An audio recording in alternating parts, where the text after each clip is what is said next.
कि आज प्रतापगढ़ पहुंचेगी राहुल गांधी की न्याय यात्रा। प्रतापगढ़ से होते हुए अमेठी पहुंचेगी राहुल की यात्रा। 4 दिन के अमेठी दौरे पर केंद्रीय मंत्री स्मृति ईरानी भी हैं। स्मृति ईरानी जनसंवाद विकास यात्रा में शामिल होंगी। तो फिर ये कह सकते हैं कि अब यूपी में जो चुनावी गहमा गहमी है वो शुरू हो चुकी है। तो भारत न्याय जोड़ो यात्रा के साथ ही अब स्मृति ईरानी जनसंवाद करेंगी और आज अमेठी में स्मृति और राहुल का आमना सामना है। तो न्याय यात्रा वर्सेस जनसंवाद विकास यात्रा, और इस मुकाबले में कौन वोटर्स के दिल में उतरेगा, ये सबसे बड़ा सवाल है। 2 तस्वीरें फिलहाल आपकी टीवी स्क्रीन पे आ चुकी हैं। आज अमेठी में राहुल गांधी जाएंगे और स्मृति ईरानी भी अमेठी में पहुंच रही हैं। तो प्रतापगढ़ से होते हुए अमेठी पहुंचेगी राहुल की यात्रा।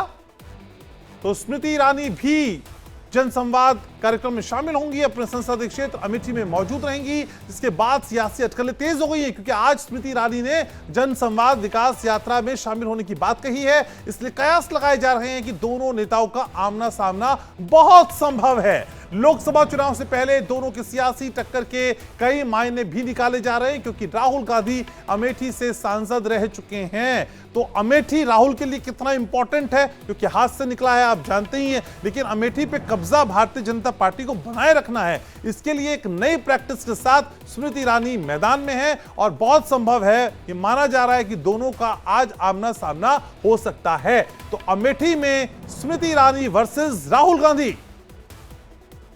और अमेठी में यात्रा को लेकर जयराम रमेश ने स्टेटमेंट दी है। उन्होंने कहा है कि ये चुनावी नहीं वैचारिक यात्रा है। अमेठी से कौन लड़ेगा ये सीईसी तय करेगी। अमेठी ने अपने आप में एक महत्वपूर्ण जगह बनाई है। अमेठी अपने आप में महत्वपूर्ण क्षेत्र है। तो जयराम रमेश का ये बयान है। ये चुनावी यात्रा ये नहीं है, ये वैचारिक यात्रा है। और जो अमेठी में कौन लड़ेगा वो तो सीईसी तय करेगी, पर ये वैचारिक यात्रा है। और एक तौर से कहा जा सकता है कि राहुल जी यहाँ 3 बार सांसद भी रहे हैं, 4 बार लड़े हैं, 3 बार सांसद रहे हैं। ये उनका कर्म भूमि है। उनके पिताजी भी यहीं से लड़े थे, अमेठी से। तो हमारे कांग्रेस के इतिहास के लिए एक बड़ा महत्वपूर्ण लोकसभा क्षेत्र है। पर इस यात्रा को आज के दिन खास तौर से सिर्फ अमेठी के चुनाव के नज़रिए से मत देखिए, विचार के नजरिए से देखना चाहिए। जय जवान, जय किसान, जय संविधान, जय हिंदुस्तान।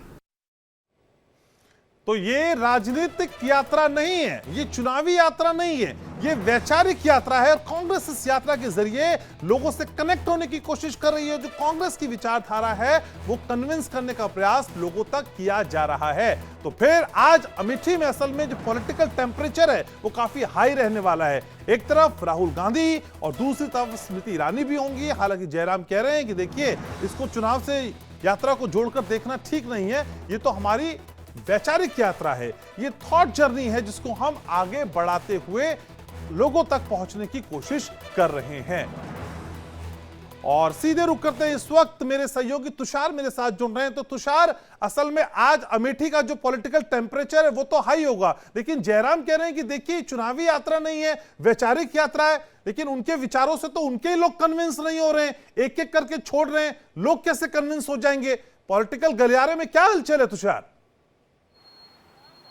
बिल्कुल, देखिए जिस तरह से राहुल गांधी सबसे पहले अपनी न्याय यात्रा लेके वाराणसी पहुंचे थे और वहां पे उन्होंने बच्चन परिवार को सीधे टारगेट करते हुए हमला किया था, जिसके बाद अब देखिए तो सबसे खास बात बताऊं तो अखिलेश यादव राहुल गांधी की इस भारत जोड़ो न्याय यात्रा में अमेठी में शामिल नहीं होंगे। इससे पहले जो प्लान था कि अखिलेश यादव अमेठी में भारत जोड़ो न्याय यात्रा में शामिल होंगे, लेकिन राहुल गांधी के उस बयान के बाद से अखिलेश यादव ने भी किनारा कर लिया है। इंडिया गठबंधन की लगभग कमर टूट चुकी है। उनके मेन जिन्होंने शुरुआत की, नीतीश कुमार पहले ही साथ छोड़ के जा चुके हैं, ममता बनर्जी ने साथ छोड़ ही दिया। अब राहुल गांधी एकमात्र अकेले बचे हैं जो इंडिया गठबंधन को लेकर चल रहे हैं और वो भारत जोड़ो न्याय यात्रा